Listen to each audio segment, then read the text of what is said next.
Бродяга дождь. Анна Днепровская.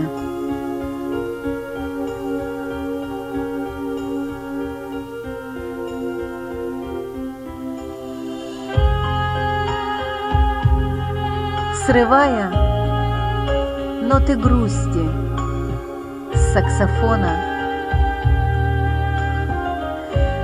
надев сырой и старенький картуз, в пальто дырявом давнего фасона, бродяга дождь играл осенний блюз. Чечетку четко капли отбивали по крышам и покрытиям дорог. Со временем они, смеясь, вливались в большой и шумный дождевой поток.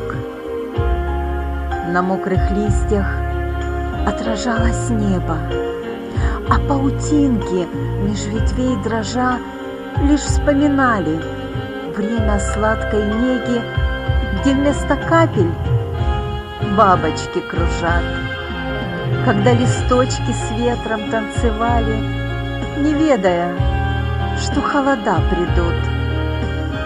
В высоком небе звезды зажигали, смотрясь в заросший тиной старый пруд. Выдавливая ноты с инструмента, играл бродяга дождь для всех людей.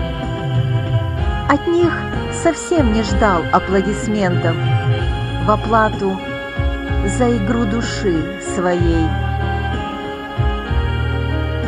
Внимая звездам и луны молчанию, ответив зову Млечного Пути, под низким небо куполом хрустальным, бродяга дождь хотел себя найти.